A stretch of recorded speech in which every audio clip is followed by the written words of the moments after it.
That's not part of it, I promise. This is how sick this shit makes me. Zombie apocalypse.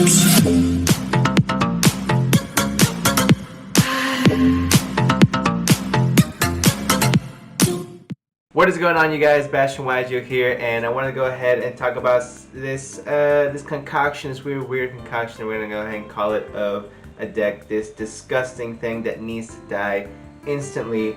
But the thing that's weird about this is that apparently this deck won some recent championship or whatnot.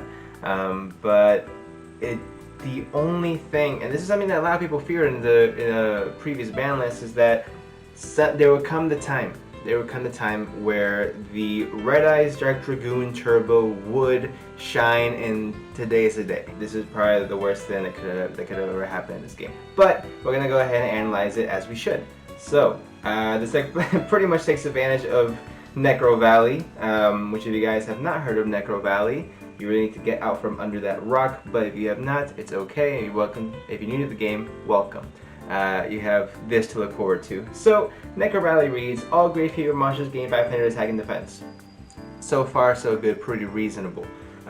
Cards in the graveyard cannot be banished. Negate any card effect that would move a card in the graveyard to a different place. Negate any card effects that changes types or attributes in the graveyard. So basically, you can do anything in the graveyard, right? Which in the current format with, you know, the Drytrons, cards like Zodiac, they have their combos as well where they go ahead and dig into the graveyard. Eldritch, you believe it. Each and every single main top tier deck in this current format needs the graveyard. So having Necrovalley playing Gravekeeper themselves would be a really good turbo. But this guy, or girl, whatever it might be, they took this to a very unhealthy level. And I don't know why I keep switching my camera, but the amount of hatred that this person had for the current format was so great that we just had to go ahead and talk about it. So, as this deck, pretty much all it does is you activate Necrovalley, you summon Dark Dragoon, and you just sit on that until you win. That's pretty much enough to win in this current format. I mean, it's not like people are playing Cosmic Cyclones, and it's not like people are playing Twin Twisters in the main deck. MST would negate this. But then the Dark Dragoon would negate your MST, so who's really getting negated at that point? So it's even if you were to activate your Chuche in the virtual world matchup, say you're going second against this deck, you're not gonna have the opportunity to activate it, and if you do, it's just gonna get negated with the Dragoon. So it's just a big mess. We're gonna analyze it. Basically, this deck plays 3 Gravekeeper's Commandant. So you basically pitch this card for Necro. So 3 Terraforming. You play the 1 Gravekeeper's Headman, 1 Red Eyes Wyvern, which really does nothing for you. All it does is really combo off Red Eyes Insight to go ahead and get you your Red Eyes Fusion. A Dark Magician, Red Eyes Black Dragon, 1 Dark Lunar More, 2 Forbidden Droplet, 1 Mystic Mine, 3 Necrovalley, of course, triple Necrovalley Throne, which lets you add a Gravekeeper's monster from your deck to your hand. So you add Commandant, pitch it, get Necrovalley. Part of Extravagance, of course. Now, if you Extravagance all three of your Dragoons in the extra deck, that's just tough luck. But then you got, of course, 3 Red Eyes Fusion, of course, triple Red Eyes Insight, 3 Royal Tribute to completely just annihilate your opponent's hand. You say pretty much, give me your hand right here. It's basically a Trickstar Reincarnation Droll combo, but you get to keep your spells and traps. So the only reason this wouldn't affect you is if you're playing Paleozoic, which let's be real, nobody is at this current time.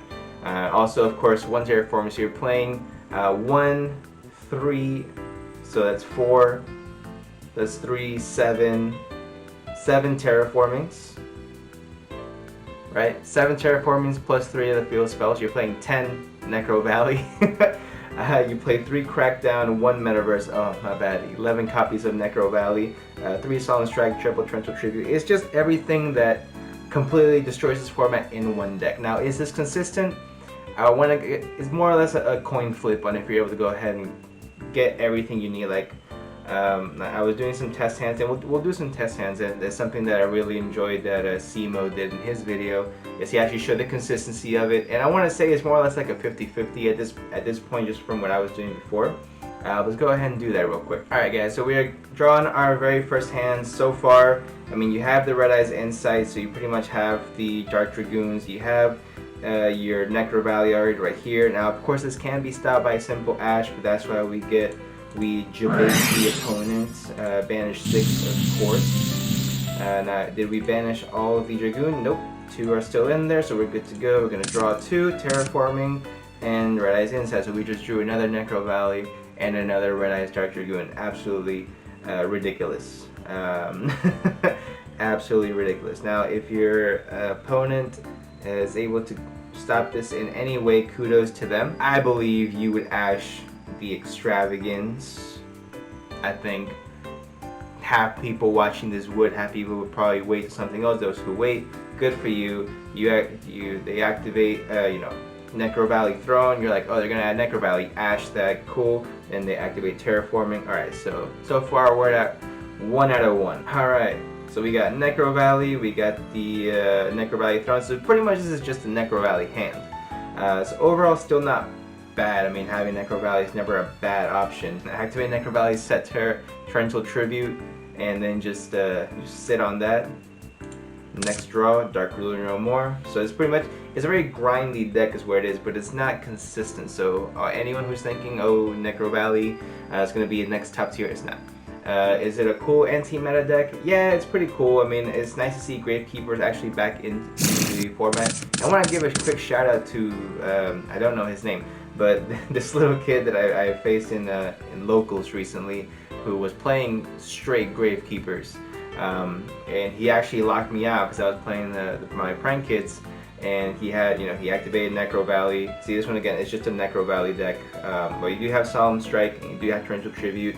If you are going second, you draw another Torrential Tribute, so you pretty much activate Mystic Mine, set 3, pass, and then you let your opponent do whatever, activate Torrential Tribute, blow up the board, end phase, Mystic Mine goes away, then you go ahead and activate Necrovalley of the Throne, and you know, do your thing from there.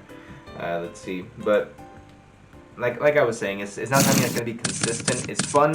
As far as, you know, if you really just hate to play this game, this is what you play.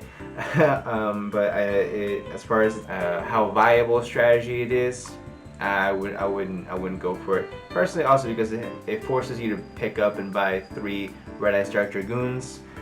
So that's not something that I'm going to be doing anytime soon, unless it gets reprinted as a common, in which case, heck yeah. Alright, but that's pretty much it for the video, guys. Just want to go ahead and share my thoughts on this Necrovalley business. Are Gravekeepers a fun deck? Yeah, I think Gravekeepers are pretty cool. How they interact as their own archetype. Should they be mixed with Dark Dragoons and build this disgusting thing that we call Yu-Gi-Oh? No, I very much don't think so. And I think that honestly, the lack of consistency is really hurting it. Now, if it had, and really, there's only 2 components, but if it were a little bit more consistent, if we were able to, like, if you were mix this with, actually, you know what? You could mix this with Pot of Prosperity. Let me do that real quick. It's still not going to make it meta relevant, but mixing it with Pot of Prosperity, right, actually does increase the chances of you drawing both of your engines in the same hand. So if you are going to go ahead and go this route, you are going to be needing the Prosperity. So they are sitting at around $88, $89 time recording this. So that's pretty hefty, but hey, I mean, you got it. But I mean, Power Prosperity would definitely do a lot to this deck. Kudos to you, whoever you are, the individual who went and won the event with Extravagance. You know, all this, I'm sure you caught everyone off guard, and we're also very lucky in your draws. But I mean, there's a lot of consistency cards in here, but as far as itself being consistent, it just feels very clunky. But definitely, if you're gonna play this, go ahead and pick up your triple Power Prosperity, and in the end, you might win. So, you know, what matters most to you. Thank you guys so much for watching. If you guys did enjoy, go ahead and leave a like on the video. Comment down below what you personally think of this Gravekeeper Red Eyes Dark Dragoon Turbo. And subscribe for more videos, guys. I'll see y'all in the next one.